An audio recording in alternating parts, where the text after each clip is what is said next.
Hey everyone, you're listening to the Spiritual Bazaar. My name is A, and that is the anonymous name I will be going by. So what's the point of this? Basically, I am an addict, alcoholic, who has relapsed more than once, and I'm coming off of a recent relapse, and I want to share my story. More importantly, I want to share my spiritual journey. I don't really know where I'm going to go with this program.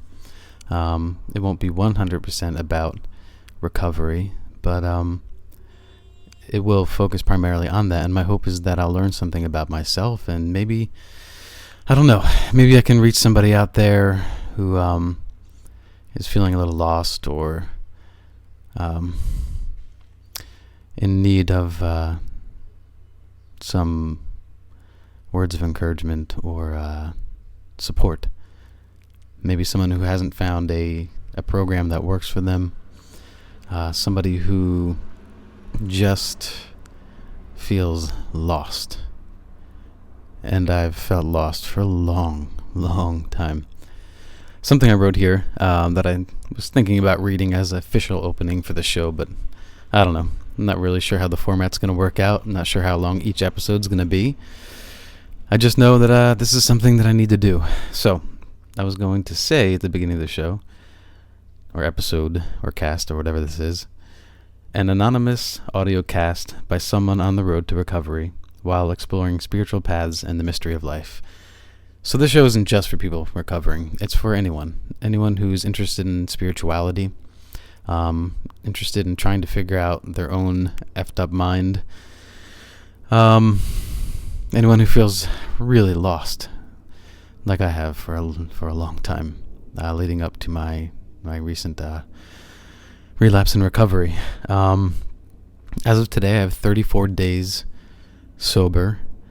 I went to a rehab called The New Direction, and that's in New York State. And I spent 28 days there. 28 days of reflection, 28 days of living with and surrounded by addicts, 28 days of group session, of meetings, and 28 days of really accepting who I am as a person. And the fact that I'm completely powerless over my addiction. And I made a lot of friends there too. And it's weird. There's something about meeting other people who know exactly what you're feeling, exactly what you're going through, and the pain that you're going through. And I've definitely made some friends for life there. Future episodes, I'd love to, get a guest on, maybe an author. But if only 5 people ever listen to this program, that's probably never going to happen. Maybe no one will listen to this program. I have no idea. But, yeah, so 2 days after I relapsed, I hit what was probably, my bottom. I just felt completely paralyzed. In the past, I'd sort of break down and cry, and I'd know I messed up, and I know that I'm an addict. But this is the first time I felt truly powerless over the fact that I could not just choose. How can you not choose? How can you not just say, I'm not going to pick up a drink ever again? Especially when you've hurt a significant other so deeply and you've damaged them, you've torn their soul apart, you've hurt their family and friends that are close to you. You make people worry. Why? I didn't want to do that. I just, I kept thinking that if I loved someone enough, that should be enough. And that's what I kept trying, and I felt so shameful that I couldn't do it. And when you're an addict and you're dry for years at a time even, if you have no spiritual growth, if you have no program to work on, it's like the disease progresses, even if you're not using, and that's something that I have experienced over the years. So, before I keep on rambling, I thought maybe I'll just share a journal entry, and I won't do this all the time, and I won't share every journal entry I make, but a journal entry that I made on my first day at my rehab at New Directions. If there are any names, I'll just use a first initial. So here we go. Day 1 at ND. I had so many thoughts that I wanted to write down. But now that it is the end of the day, I find that I don't know where to start. I think, and thinking is the problem here, that my mind is playing games with me as it usually does. I've already started convincing myself about what it is I need to do and how to behave. That addict ego wants me to be an all-star, exemplary, recovering addict who will near master how to live a sober life. But the truth is, I have some ideas, but absolutely no effing clue. That's why I'm here. Even though I know I have not had a healthy control over my everyday thinking, but my addictive mind wants to at least convince me that I do. And I really do want to feel that I do. I feel guilty and remorseful that I have so deeply hurt and damaged those closest to me. But if those that I most loved didn't love me enough, I wouldn't be here. It was not my idea to come here. However, it did not take me long, just 2 days after my relapse, to accept this treatment and commitment. And now that I'm here, all that I wish for is to put my arms around my beautiful love. Separation anxiety has hit me hard. It hits me hard and deep because the most blissful place for me is with her. I know she is in a state of terrible agony, and it is all because of my past failures at sobriety. So, this is my last chance at figuring out how I need to think and do, or it's over. I love you, I love you, I love you, I love us. So I think for me, the hardest thing was to face the pain that I've caused the person that I love the most. And like I said before, you would think that would be enough, but it's not. It's not enough. So where do I start? I start with, I'm an addict. I'm powerless. And I need to turn my will over to something else. And then for a lot of people that might sound crazy, and I'm not a religious person, but that's not unlike religious thought, whether it's Buddhism or Christianity or Islam, Hinduism. The sort of, and I know this is a hot word and it's not my favorite word, but the sort of faith that you put in something else. You trust that something else will guide you, because guess what? I can't trust myself. And if I can't trust myself, how can I strike out on a new path? And how can anyone else trust me? I've burnt all my bridges of trust with the people closest to me. Well, I've always been a spiritual person. I always refer to the universe, the sort of life force that exists out there, and that's what I use as my my higher power. I do use a 12-step program. I've tried it before, but I've never gone wholeheartedly into it. I always kept a piece of my own self-will, and it was shame that really kept me back from jumping into the program. And now I have surrendered my will over to the big U, the big universe. And even though I've had stints in the past where I've meditated, a long time ago I was trying yoga and Pilates. It's been probably about 12 years since I've done that. And things are starting to get a little bit better, at least inside me. I don't put a sort of pressure on myself and anxiety that I used to, and anxiety was my number one cause for relapse. It was whatever the root causes of having that anxiety they could be different. But the fact is, this recent time, I built myself into such a terrible, terrible anxiety. I was getting panic attacks. Maybe it was something like an early midlife crisis. I was falling apart, and I didn't do what I needed to do. I didn't reach out for help, and I didn't share my thoughts, because what happens is that the ego itself is designed to keep you alive. It's designed to keep you afraid of attack. It's designed to get you food and water. It's designed for you to perpetuate the species. And the ego is not perfect. The ego is an old part of the mind that was developed for humans for survival. And I think what happens with an addict is eventually, one, you have the actual physical disease that can debilitate you. But two, the mind gets so warped, and you get so guilty and filled with so much shame and frustration, and then anger, and then resentment and bitterness, and you start hating yourself. What happens is the ego mind, I feel like the best way to describe it would be, is appropriated by the disease mind, and it sort of fuses into one.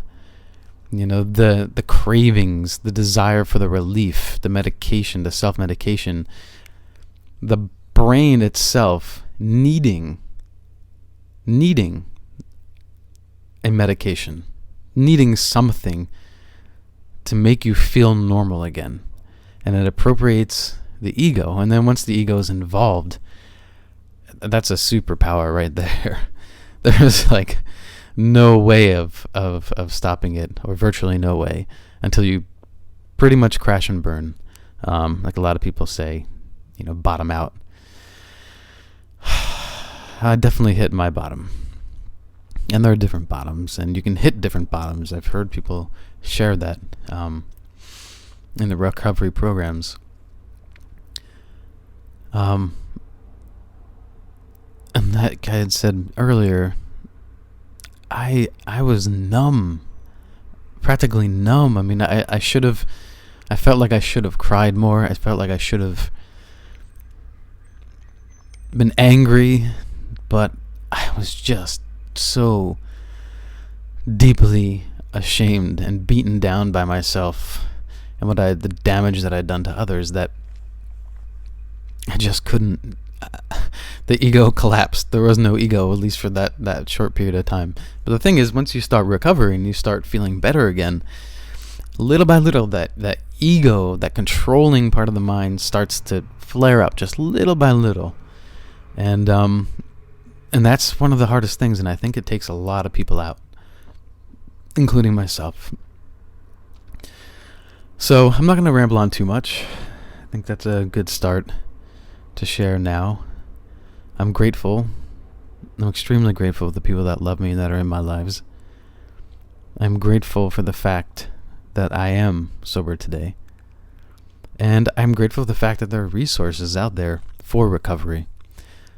And even things like the book I was reading, Heal the Shame That Binds You. Heal the Shame that Binds You.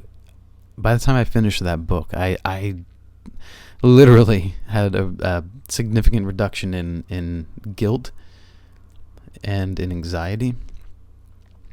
And, I'm on my way. I still have a little bit, I don't know. I have depression. I do. It's not severe like it once was a month and a half ago.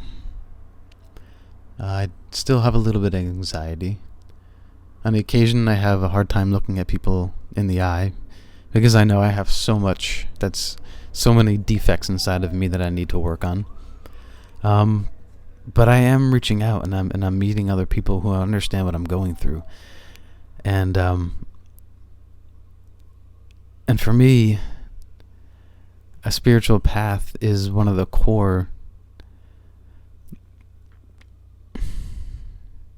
principles of recovery. Maybe one day someone is going to invent the magic pill.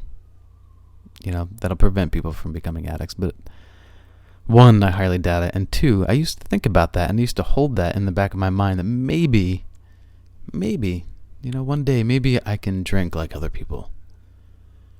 Maybe I can feel a little bit more normal. But you don't have to be an addict to feel abnormal. There's a lot of people out there that feel that way. And that's why creating this cast for me is important, because it's about trying to understand ourselves, trying to understand our place in this beautiful, twisted, backwards, right, blissful, agonizing universe that is, when I tap into it, when I have those occasional moments that I tap into it, love. And I still can't wrap my head around it. So that's something I think that we'll have to be exploring, because that's one of the reasons why I stopped with the dogmatic religions, because there was so much contradiction with Old Testament and New Testament and Old Testament and Old Testament. And how can there be such aggression from a higher power? How can there be such evil to be birthed in mankind and humankind? But somehow there's this love that's always there. And I used to use psychedelics to tap into that, and that would sort of help for a while, but it would wear off eventually, and then you have to do it again. And I don't want to have to do that anymore. I want to find a way where I can, like Joseph Campbell said, find my bliss. I need to find my bliss. And I don't know, if you're listening to this and you want to put something up in the chat room on the Mixlr account, that'd be great. I'd love to hear back from anybody out there, whether you're sober or not sober. If you're still using, and you're not ready, you can still send me a chat. Maybe we can share some thoughts and some emotions that we're going through, because I am not one to judge anyway, and I'm certainly not proselytizing my personal recovery program, because everybody's going to be different. But we do have a lot in common, and there's a lot of pain and shame that goes right back to the root of our childhood, and it continues through life. And how the hell do we deal with this crap? I don't know. We're working that out, I guess. One day at a time, as they say. And the honest truth is, I used to care about how much time I have sober. Now I really don't give a shit. I really don't. I just need to stay clean and as healthy as I can today. And I don't know, that's it. So, my energy is a little bit low because it's still early in recovery and I'm still adapting. So I'm sure I'll have more future casts where I'll be a little bit more upbeat. But again, that's kind of why I'm doing this, and I'm curious to see how I will grow, and I'll be able to look back at these casts and reflect. And maybe that'll be helpful for me as well as you. I don't know. So anyway, this is A, and thanks for listening. Be well.